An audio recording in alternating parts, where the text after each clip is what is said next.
Devil intense love. अध्याय 1। शैतान की वापसी। बारिश की ठंडी बूंदें रात के अंधेरे को और भी भयावह बना रही थीं। पूरे शहर में एक ही नाम का खौफ था, आर्यन राठौर। लोग उसे डेविल कहते थे क्योंकि उसके सामने आने की हिम्मत किसी में नहीं थी। 5 साल पहले वह शहर छोड़कर चला गया था, लेकिन आज उसकी वापसी की खबर से बड़े बड़े बिजनेसमैन और गैंगस्टर तक बेचैन थे। एक काली लग्जरी कार एयरपोर्ट से निकली।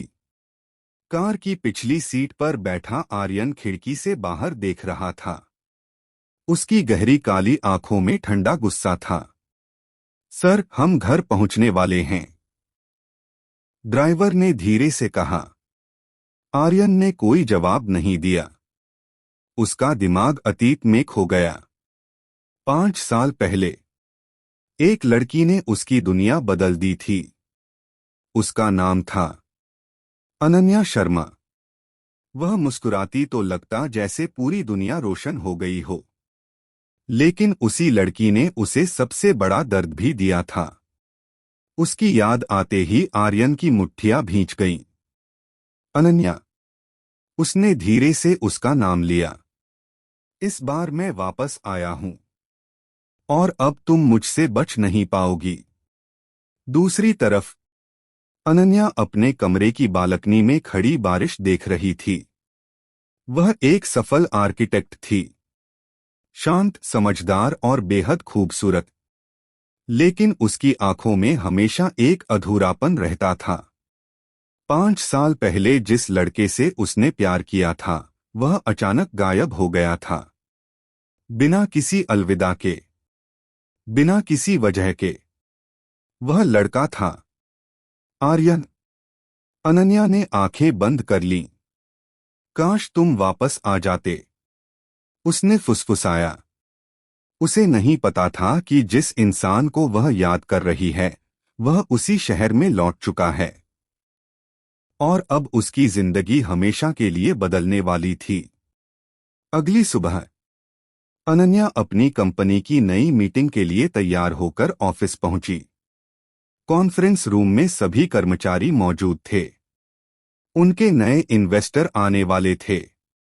दरवाजा खुला और जैसे ही अंदर आने वाले शख्स पर उसकी नजर पड़ी, उसकी सांसें रुक गईं। काला सूट, ठंडी आंखें, खतरनाक व्यक्तित्व। आर्यन राठौर। अनन्या के हाथ से फाइल गिर गई।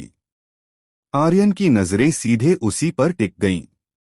कुछ पल दोनों एक दूसरे को देखते रहे। फिर आर्यन के होठों पर हल्की मुस्कान आई, लेकिन वह मुस्कान प्यार की नहीं, तूफान की थी। Hello miss Ananya Sharma. बहुत समय बाद मुलाकात हुई। अनन्या का दिल तेजी से धड़कने लगा। उसे महसूस हो गया था उसकी जिंदगी में डेविल वापस आ चुका था, और इस बार वह सिर्फ प्यार नहीं, एक खतरनाक जुनून लेकर आया था। कॉन्फ्रेंस रूम में सन्नाटा छा गया था। अनन्या की आंखें अब भी आर्यन पर टिकी थीं। उसे यकीन नहीं हो रहा था कि 5 साल बाद वह अचानक उसके सामने खड़ा होगा, और वह भी ऐसे, जैसे कुछ हुआ ही न हो। मिस अनन्या, एक सहकर्मी की आवाज ने उसे होश में लाया। उसने जल्दी से अपनी फाइल उठाई और खुद को संभालने की कोशिश की, लेकिन उसके हाथ अब भी कांप रहे थे। आर्यन ने सब कुछ नोटिस किया। उसकी आंखों में एक अजीब सी चमक उभरी, वही चमक जो किसी शिकारी की आंखों में अपने शिकार को देखकर आती है। मीटिंग शुरू हुई। सब लोग प्रोजेक्ट की बातें कर रहे थे, लेकिन अनन्या का ध्यान कहीं और था। वह बार बार महसूस कर रही थी कि आर्यन की निगाहें उसी पर टिकी हैं। और सच भी यही था। आर्यन किसी और को नहीं, सिर्फ उसे देख रहा था। जैसे 5 साल का हर अधूरा सवाल उसकी आंखों में जवाब ढूंढ रहा हो। मीटिंग खत्म होने के बाद अनन्या जल्दी से बाहर निकलने लगी, लेकिन तभी किसी ने उसका रास्ता रोक लिया। वह आर्यन था। दोनों के बीच सिर्फ कुछ इंच का फासला था। इतनी जल्दी जा रही हो? उसकी भारी आवाज सुनकर अनन्या का दिल धड़क उठा। मुझे काम है, उसने नजरें चुराते हुए कहा। आर्यन हल्का सा हंसा। 5 साल बाद मिली हो और तुम्हारे पास मेरे लिए 2 मिनट भी नहीं हैं। अनन्या का गुस्सा अचानक बाहर आ गया। 5 साल पहले जब तुम गायब हुए थे तब तुम्हारे पास मेरे लिए 1 मिनट भी नहीं था। आर्यन की मुस्कान गायब हो गई। कुछ पल के लिए उसकी आंखों में दर्द उभरा, लेकिन अगले ही पल वह फिर ठंडा हो गया। कुछ बातें वक्त पर ही बताई जा सकती हैं और कुछ बातें कभी नहीं। अनन्या बिना कुछ कहे वहां से चली गई, लेकिन उसका दिल बेचैन था। उसे लगा था कि वह आर्यन को भूल चुकी है, लेकिन उसे देखते ही उसके सारे जख्म फिर से ताजा हो गए थे। शाम को अनन्या ऑफिस से निकली। बारिश फिर शुरू हो चुकी थी। वह सड़क पार करने ही वाली थी कि अचानक एक तेज रफ्तार ट्रक उसकी तरफ बढ़ा। सब कुछ सेकंड में हुआ। अनन्या डर से वहीं जम गई, लेकिन तभी किसी ने उसका हाथ पकड़कर अपनी तरफ खींच लिया। वह सीधा किसी की मजबूत बाहों में आ गिरी। उसने ऊपर देखा। आर्यन। उसका दिल जोर से धड़कने लगा। बारिश की बूंदें दोनों के चेहरों पर गिर रही थीं। कुछ पल के लिए दुनिया जैसे रुक गई। आर्यन की पकड़ और मजबूत हो गई। तुम हमेशा खुद को मुसीबत में डाल लेती हो, उसने धीमे स्वर में कहा।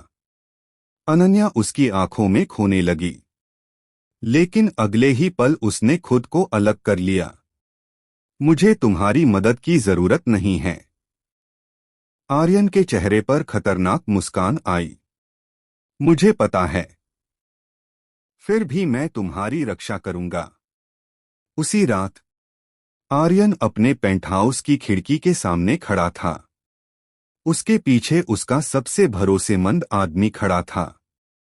सर, दुश्मनों ने फिर से हरकत शुरू कर दी है और अब उनकी नजर अनन्या पर भी है। आर्यन की आंखें खतरनाक हो गईं। उसने धीरे से अपनी मुट्ठी भींची। जो भी अनन्या तक पहुंचने की कोशिश करेगा, वह सूरज उगते नहीं देख पाएगा। कमरे में सन्नाटा छा गया, क्योंकि सब जानते थे आर्यन राठौर अपना वादा कभी नहीं तोड़ता। और जब बात अनन्या की हो, तो वह किसी भी हद तक जा सकता था। रात के 2 बजे थे। पूरा शहर सो रहा था, लेकिन आर्यन राठौर की आंखों में नींद नहीं थी। वह अपने पेंटहाउस की बालकनी में खड़ा दूर चमकती शहर की रोशनी देख रहा था। उसके हाथ में एक पुरानी तस्वीर थी। तस्वीर में वह और अनन्या साथ मुस्कुरा रहे थे। 5 साल पुरानी तस्वीर। उसकी उंगलियां तस्वीर पर धीरे धीरे फिसल रही थीं। काश सब कुछ इतना आसान होता, अनन्या, उसने खुद से कहा। तभी उसका फोन बजा। स्क्रीन पर एक नाम चमका। कबीर। सर, हमें खबर मिली है। जो लोग आपके पीछे हैं, उन्होंने अनन्या की निगरानी शुरू कर दी है। आर्यन की आंखें ठंडी हो गईं। उन पर नजर रखो, और अगर कोई अनन्या के करीब भी आया, तो मुझे खबर देने का इंतजार मत करना। अगली सुबह अनन्या अपनी कार से ऑफिस जा रही थी, लेकिन उसे बार बार ऐसा लग रहा था जैसे कोई उसका पीछा कर रहा हो। उसने रियर व्यू मिरर में देखा। एक काली एसयूवी लगातार उसके पीछे चल रही थी। उसका दिल घबराने लगा। वह अचानक दूसरी सड़क पर मुड़ी, लेकिन एसयूवी भी उसी तरफ मुड़ गई। अब उसे यकीन हो गया था, कोई उसका पीछा कर रहा था। उसी समय आर्यन के आदमी दूर से सब देख रहे थे। सर, अनन्या मैम को फॉलो किया जा रहा है। फोन के दूसरी तरफ कुछ सेकंड सन्नाटा रहा। फिर आर्यन की भारी आवाज आई, मैं 5 मिनट में पहुंच रहा हूं।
रात के सन्नाटे में अनन्या अपने कमरे में बैठी थी।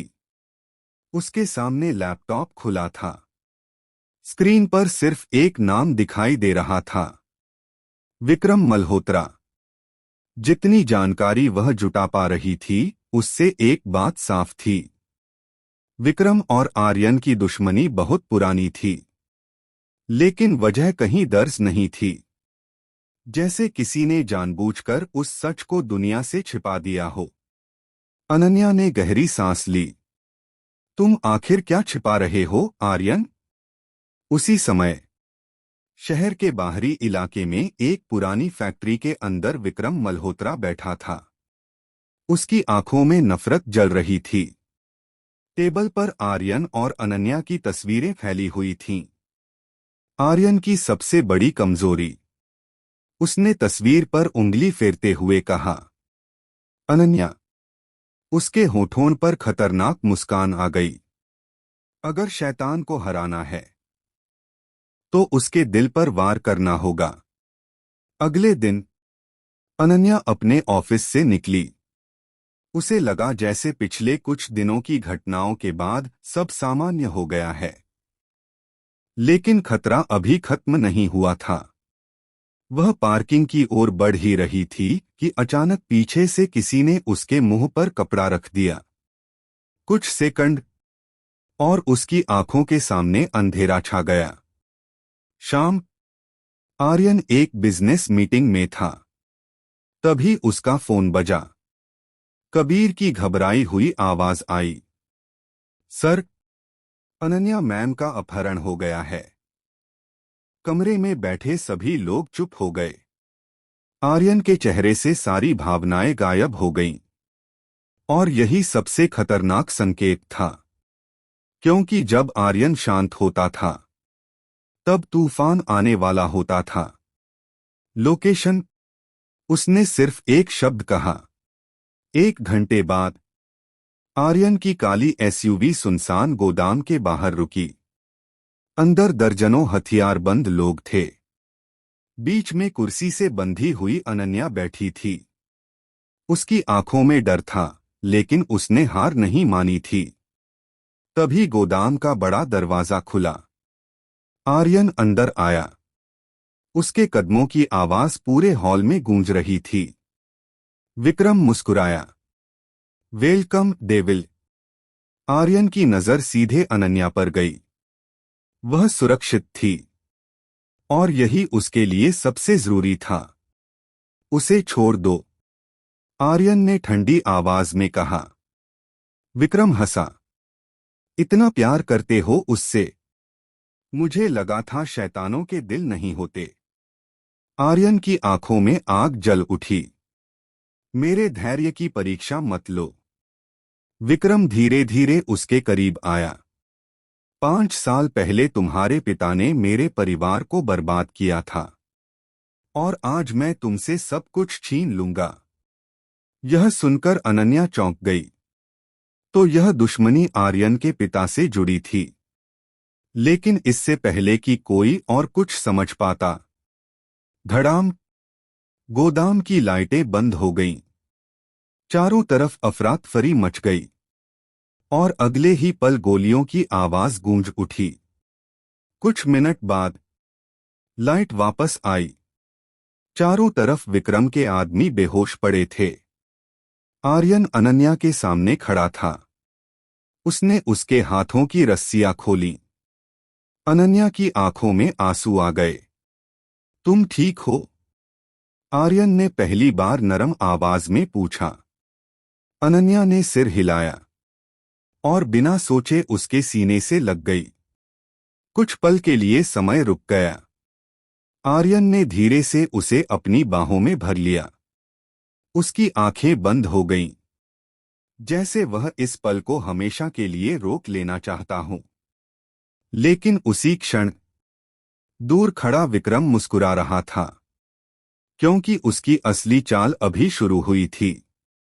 गोदाम से बाहर निकलने के बाद भी अनन्या के दिल की धड़कनें सामान्य नहीं हो रही थीं। कार में गहरा सन्नाटा था।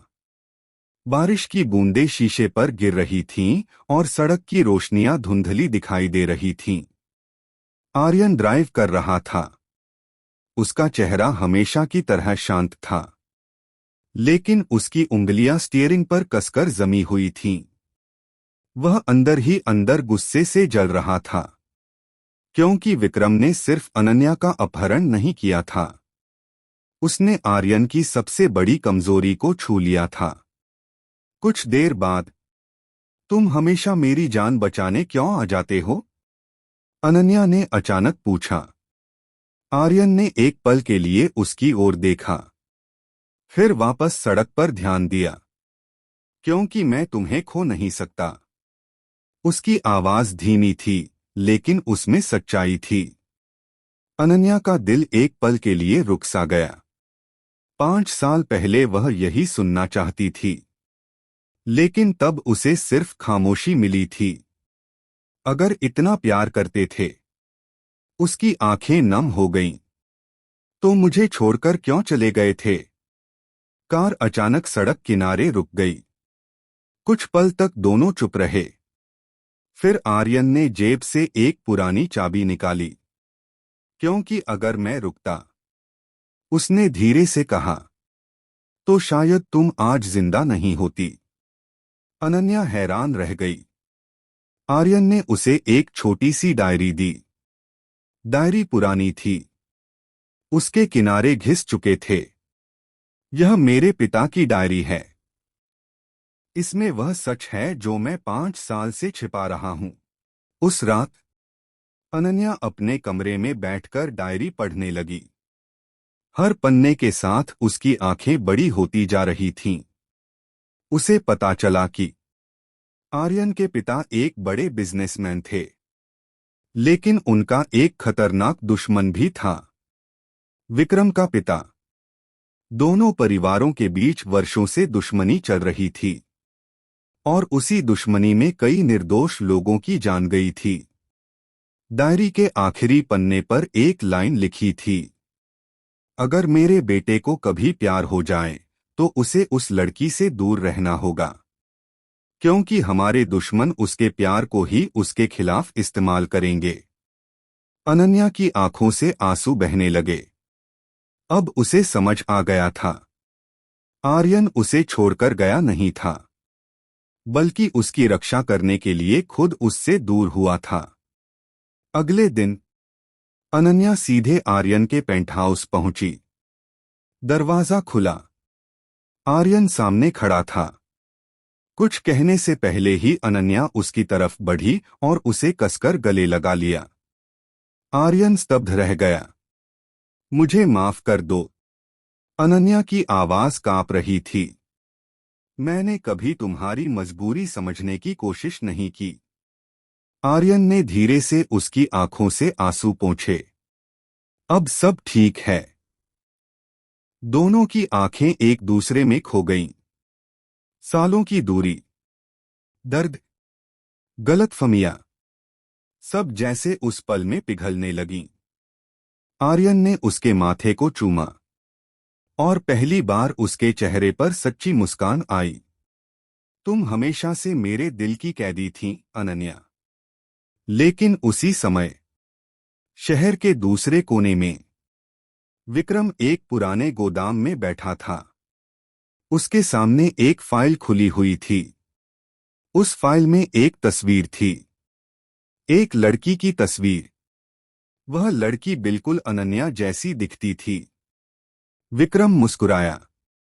अब खेल शुरू होगा, क्योंकि यह सच सामने आने वाला है कि अनन्या सिर्फ अनन्या नहीं है। वह उस राज की आखिरी कड़ी है जो सबकी जिंदगी बदल देगा। उसने तस्वीर टेबल पर रखी और उसकी आंखों में खतरनाक चमक उभर आई।